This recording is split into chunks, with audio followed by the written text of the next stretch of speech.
London నగరం ఖాళీ అవుతుందా? ఒకప్పుడు ప్రపంచానికే ఒక కలగా నిలిచిన నగరాన్ని ఊహించుకోండి. లండన్ చేరుకుంటే జీవితం సెటిల్ అయిపోయినట్లే అని ప్రజలు చెప్పుకునేవారు. ఇక్కడ రాయల్ ఫ్యామిలీలు, అద్భుతమైన యూనివర్సిటీలు, మంచి ఉద్యోగాలు, మల్టీకల్చరల్ సొసైటీలు ఉండేవి. ప్రపంచ నలుమూలల నుంచి కొన్ని వేల కిలోమీటర్ల దూరం నుంచి ప్రజలు ఇక్కడికి చేరుకునే వాళ్ళు. అందులో భారతీయులు కూడా ఉండేవాళ్ళు. అలానే చదువుకునే వాళ్ళ కళ ఏమిటంటే లండన్ లో స్థిరపడాలని, డబ్బున్న ధనవంతులుగా కావాలనే కలలు కనేవారు. కానీ ఈ రోజు అదే లండన్ ప్రజలు, అదే బ్రిటిష్ కుటుంబాలు మరియు అదే స్థానిక ప్రజలు వాళ్ళ సామాన్లను సర్దుకుంటూ ట్రైన్ మరియు ఫ్లైట్లను తీసుకుంటూ వాళ్ళు వాళ్ళ నగరాలని వదిలి వెళ్లిపోవాలని నిర్ణయించుకుంటున్నారు. ఇవి లండన్ లో ఉన్న ప్రస్తుత పరిస్థితులు. నమ్మడానికి కష్టంగా ఉన్నా ఇది నిజం. అవును, యూకే ఇప్పుడు మెల్లమెల్లగా ఖాళీ అవుతుంది. కేవలం లండన్ స్థానికులే కాదు, భారత్ తో పాటు ఇతర దేశాల నుంచి వచ్చి తమ కలలను నిజం చేసుకోవాలని ఇక్కడ స్థిరపడిన వారు కూడా ఇప్పుడు తిరిగి వెళ్లిపోతున్నారు. ఇక్కడి ప్రజలు గో బ్యాక్ అని నినాదాలు కూడా చేస్తున్నారు. ఇప్పుడు నిజంగానే అందరూ గో బ్యాక్ అవుతున్నారు. ఈ రోజు వీడియోలో అసలు దీనికి కారణం ఏమిటనేది చెప్పబోతున్నాం. శ్రీ రాఘవేంద్ర జ్యోతిషాలయం, శ్రీ రాఘవేంద్ర స్వామి ఉపాసకులు, ప్రముఖ జ్యోతిష్యులు, ప్రధాన తాంత్రికులు శ్రీ ఎంకే శాస్త్రి గారు మీ జీవిత సంపూర్ణ భవిష్యత్తు తెలుపగలరు. స్త్రీ పురుష వశీకరణం 100% గ్యారంటీ. భర్తను పరస్త్రీ వ్యామోహం నుండి విడిపించడానికి, భార్యను పరపురుష సహవాసం నుండి విడిపించడానికి, మీరు ఇష్టపడిన వారు మీ నుండి దూరమై ఉంటే స్త్రీ వశీకరణ, పురుష వశీకరణం, ప్రేమ సమస్య, అత్తాకోడళ్ల సమస్యలు, భార్యాభర్తల కలహాలు, లైంగిక సమస్య, సంతాన సమస్య, ఇంకా మీకు ఎటువంటి సమస్యలు ఉన్నా దైవశక్తి పూజలు చేసి పరిహారం చేయగలరు. ఏ దేశానికైనా ప్రజలు స్థిరపడడానికి, చదువుకోవడానికి మరియు వాళ్ళ కలలని నెరవేర్చుకోవడానికి చివరి గమ్యస్థలంగా భావించే లండన్ ఇప్పుడు మెల్లమెల్లగా ఖాళీ అవుతుంది. దీనికి కారణం ఏంటో ప్రతి విషయాన్ని మేము మీకు వివరిస్తాము. ఒక 20 నుంచి 30 ఏళ్ల క్రితం లండన్ పేరు వింటేనే చాలా మంది కలలలో మెరుపు కనిపించేది. బాలీవుడ్ సినిమాలలో లండన్ వెళ్ళండి, డబ్బు సంపాదించండి మరియు మంచి జీవితాన్ని గడపండి అన్నట్లుగా చూపించేవారు. ఇండియన్ స్టూడెంట్స్ లండన్ కి చదువుకోవడానికి వచ్చేవారు. ఐటీ ప్రొఫెషనల్స్ ఉద్యోగాల కోసం వచ్చేవారు. బిజినెస్ మ్యాన్స్ స్థిరపడడానికి వచ్చేవాళ్ళు. బ్రిటన్ ను ల్యాండ్ ఆఫ్ ఆపర్చునిటీ అని పిలిచేవారు. కానీ ఇప్పుడు రియాలిటీ వేరేలా ఉంది. ఆఫీస్ ఆఫ్ నేషనల్ స్టాటిస్టిక్స్ ఒక తాజా గణాంకాన్ని విడుదల చేసింది. ఇటీవల బ్రిటిష్ పౌరులు వాళ్ళ దేశాన్ని వదిలి వెళ్లిపోతున్నారని. 2024లో సుమారు 2,57,000 మంది బ్రిటిష్ ప్రజలు యూకే వదిలి వెళ్లిపోయారని, ఇది అంతకు ముందు అంచనాల కంటే చాలా ఎక్కువని, లండన్ వంటి నగరాల నుండి సాధారణ ప్రజలు బయటికి వెళ్లిపోతున్నారని, కొందరు పల్లెటూళ్లకు, కొందరు ఇతర నగరాలకు, మరి ఇంకొంతమంది ఆస్ట్రేలియా, కెనడా, దుబాయ్, అమెరికా వంటి దేశాలకు వెళ్లిపోతున్నారు. ఎందుకు? కారణం ఏమిటని మీరు అడగవచ్చు. ఎందుకంటే లండన్ ఇప్పుడు నివసించడానికి యోగ్యంగా లేదు. లండన్ లో ఏళ్ల తరబడి నివసిస్తున్న ఒక బ్రిటిష్ కుటుంబం ఉందని అనుకుందాం. పిల్లలు స్కూల్ కి వెళ్లేవారు, భార్యాభర్తలు ఉద్యోగాలు చేసేవారు. కానీ ఇప్పుడు అక్కడ ఇళ్ల అద్దె ఎంత పెరిగిపోయిందంటే ఊపిరి పీల్చుకోవడం కూడా కష్టమైపోతుంది. తిండి మరియు ఇతర సామాగ్రి యొక్క ఖరీదులు పెరిగిపోయాయి. రోడ్లపై నేరాలు పెరుగుతున్నాయి. పొరుగువారు మారిపోతున్నారు. ఒకప్పుడు ఇంగ్లీష్ మాట్లాడేవారు ఉన్న చోట ఇప్పుడు వేరే భాషలు, వేరే సంస్కృతులు కనిపిస్తున్నాయి. భద్రతపై ఆందోళన ఉంది. అందుకే వైట్ ఫ్లైట్ గురించి చర్చలు జరుగుతుంది. అంటే స్థానిక బ్రిటిష్ జనాభా నగరంలోకి కొన్ని ప్రాంతాల నుంచి బయటికి వెళ్లిపోతున్నారు. 2011 జనాభా లెక్కల్లోనే లండన్ లో వైట్ బ్రిటిష్ జనాభా 45% పడిపోయింది. ఇప్పుడు అది ఇంకా తగ్గింది. కొన్ని ప్రాంతాల్లోనైతే 37% లేదా అంతకన్నా తక్కువకి చేరుకుంది. ఇది చిన్న విషయం కాదు. లండన్ బ్రిటిష్ రాజధాని, అలానే ఆర్థిక వ్యవస్థ కేంద్రం కూడా. ఒకవేళ ఇక్కడి ప్రజలే నగరాన్ని వదులుకుంటున్నారంటే సమస్య ఎంత లోతుగా ఉందో అర్థం చేసుకోండి. తమ దేశాన్ని వదిలి ఇక్కడ స్థిరపడిన ఒక ముస్లిం కుటుంబం కూడా ఇప్పుడు తిరిగి తన స్వదేశానికి వెళ్లిపోతున్నారు. కలలను నిజంగా నెరవేర్చుకోవడానికి ఇక్కడికి వచ్చిన ఒక ఇండియన్ ఫ్యామిలీ ఇప్పుడు ఆ కలలను వదులుకొని తమ దేశానికి తిరిగి వస్తుంది.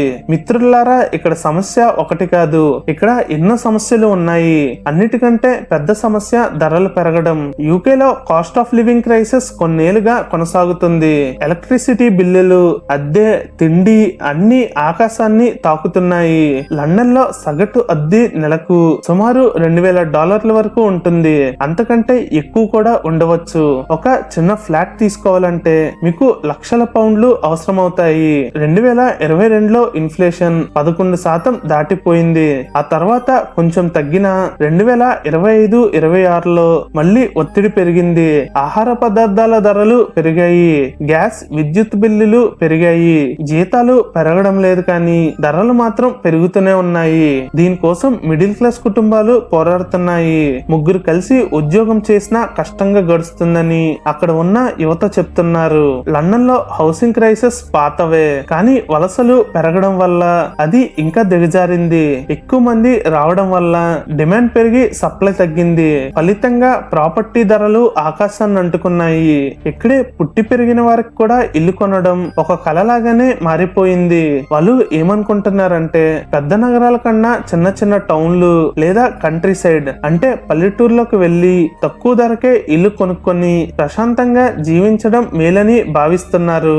మరోవైపు దుబాయ్, ఆస్ట్రేలియా లేదా కెనడా వంటి దేశాలలో ట్యాక్స్లు తక్కువగా ఉంటాయి మరియు అవకాశాలు ఎక్కువగా ఉంటాయి. వాతావరణం కూడా బాగుంటుందని చాలా మంది బ్రిటిష్ వాళ్ళు అక్కడికి షిఫ్ట్ అవుతున్నారు. ఫుట్బాల్ ప్లేయర్ రియో ఫెర్డినాండ్ వంటి వారు కూడా దుబాయ్ లాంటి దేశాలు వెళ్లిపోతున్నారు. లండన్ లో ట్యాక్స్ మరియు సర్వీసెస్ సరిగ్గా లేవని చాలా మంది అంటున్నారు. స్థానిక ప్రజలు వలస వెళ్లిపోవడానికి ఉన్న మరో కారణం యూకేలో గతంలో ఇమిగ్రేషన్ చాలా ఎక్కువగా ఉండేది. 2023లో సుమారు 9 లక్షల మంది లండన్ కి వచ్చారు. ఆ తర్వాత ఇది తగ్గి 2025లో 2.5 లక్షల వరకు వచ్చారు. కానీ ఇంతకు ముందు వచ్చిన వాళ్ళ ప్రభావం అలాగే ఉంది. హాస్పిటల్, స్కూల్స్, హౌసింగ్ ఒక ధరలు బాగా పెరిగిపోయాయని ప్రజలు అంటున్నారు. నేషనల్ హెల్త్ సర్వీస్ లో వెయిటింగ్ టైం పెరిగింది. స్కూళ్లలో పిల్లలకు సీట్లు దొరకడం లేదు. సోషల్ హౌసింగ్ పై ఒత్తిడి ఉంది. ఒక సర్వేలో 50% కంటే ఎక్కువ మంది బ్రిటిష్ వారు ఇమిగ్రేషన్ అంటే వలస విధానం చాలా ఎక్కువగా ఉందని చెప్పారు. ప్రపంచంలోనే ఇమిగ్రేషన్స్ ను అతిపెద్ద సమస్యగా భావించే దేశంగా యూకే నిలిచింది. లండన్ లో జనాభా మార్పులు అంటే డెమోగ్రఫిక్ చేంజెస్ చాలా వేగంగా జరిగాయి. 1970లో వైట్ బ్రిటిష్ వాళ్ళు 85% మంది ఉండేవారు. ఇప్పుడు చాలా ప్రాంతాలలో వారు మైనారిటీలుగా మారిపోయారు. ముస్లింల జనాభా పెరుగుతుంది. సౌత్ ఏషియా, ఆఫ్రికన్ కమ్యూనిటీలు కూడా పెరిగాయి.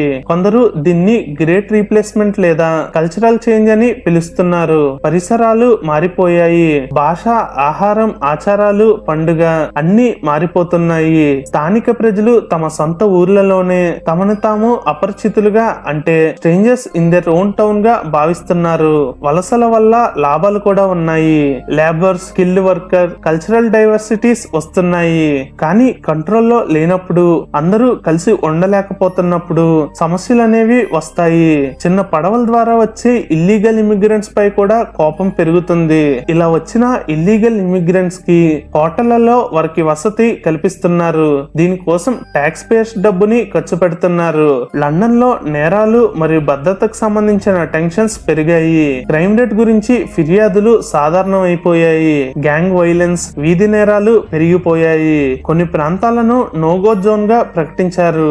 అంటే అక్కడికి వెళ్ళకూడదని ప్రకటిస్తున్నారు. ముఖ్యంగా నార్త్ లండన్ వంటి చోట్ల యూదు కమ్యూనిటీలపై దాడులు జరుగుతున్నాయి. 2026లో గోల్డర్స్ గ్రీన్ లో అంబులెన్స్ ని తగలపెట్టారు. కత్తిపోటు ఘటనలు పెరిగాయి. యాంటీసెమిటిక్ దాడులు కూడా రిపోర్ట్ అయ్యాయి. పోలీసులు కౌంటర్ టెర్రరిజం గురించి విచారణ చేస్తున్నారు. కొన్ని కేసులలో ప్రాక్సీ నెట్వర్క్స్ పేర్లు బయటికి వచ్చాయి. ఇది కేవలం ఒక కమ్యూనిటీకి సంబంధించింది కాదు. వేరు వేరు గ్రూపుల మధ్య ఉద్రిక్తతలు ఉన్నాయి. ఇంటిగ్రేషన్ లేకపోవడం వల్ల ప్యారలల్ సొసైటీలు తయారయ్యాయి. అంటే అక్కడ యూకే చట్టం కంటే కమ్యూనిటీ రూల్స్ ఎక్కువగా నడుస్తున్నాయి. మహిళల భద్రత మరియు ఫ్రీ స్పీచ్ అంటే వాక్ స్వతంత్రంపై కూడా సంక్షోభం నెలకొంది. ఎల్జీబీటీక్యూ హక్కులపై ప్రశ్నలు తలెత్తుతున్నాయి. లండన్ లోని పలు ప్రాంతాలలో grooming gangs, drugs dealing, gang culture పెరిగిపోతున్నాయి. పిల్లలను స్కూల్ కి పంపేటప్పుడు, రాత్రిపూట బయటకు వచ్చేటప్పుడు అక్కడ ఉన్న స్థానికులకు చాలా భయం కలుగుతుంది. అందుకే వారు నగరాన్ని వదిలి వెళ్లిపోవడానికి అంగీకరిస్తున్నారు. ఇటీవల కాలంలో కమ్యూనిటీలు చాలా ఆందోళన చెందుతున్నాయి. ముఖ్యంగా మిడిల్ ఈస్ట్ ఉద్రిక్తతల తర్వాత దాడులు మరియు వేధింపులు వేధింపుల ఘటనలు పెరిగాయి. అంతేకాదు మరోవైపు ముస్లిం కమ్యూనిటీ కూడా వివక్షకు గురవుతుంది. ఓవరాల్ గా డైవర్సిటీతో పాటు ఛాలెంజెస్ కూడా వస్తున్నాయి. ఇమ్మిగ్రేషన్ బలహీనంగా ఉన్నప్పుడు చిన్న విషయాలకే పెద్ద గొడవలు రావడం సహజం. కానీ బ్రిటిష్ ప్రజలు తమ సంస్కృతి, సాంప్రదాయాలు మరియు జీవన విధానం చాలా ఒత్తిడిలో ఉన్నాయని భావిస్తున్నారు. ఎందుకంటే ఇక్కడ పరిస్థితులు చాలా మారిపోతున్నాయి. తమ రాబోయే తరాలు ఈ మారుతున్న కాలం వల్ల ఇబ్బంది పడకూడదని వారు కోరుకుంటున్నారు. అందుకే వారు ఈ దేశాన్ని, ఈ నగరాన్ని వదిలి వెళ్ళడానికి సిద్ధపడుతున్నారు. మీకు ఏమనిపిస్తుంది? వారు చేస్తున్నది సరైనదేనా, లేక నిజంగా ఈ నగరం పూర్తిగా ఖాళీ అయిపోతుందా? మీరు ఏమనుకుంటున్నారో మాకు కామెంట్ రూపంలో తెలియజేయండి. ఈ వీడియోలో ఇచ్చిన సమాచారం మీకు నచ్చినట్లయితే వీడియోను లైక్ చేసి షేర్ చేయండి. ఛానల్ ను సబ్స్క్రైబ్ చేసుకోవడం మర్చిపోకండి. మీరు ఇంకా దేని గురించైనా తెలుసుకోవాలంటే కింద కామెంట్ సెక్షన్ లో కామెంట్ చేయండి. వచ్చే వీడియోలో మళ్ళీ కలుద్దాం. జై హింద్.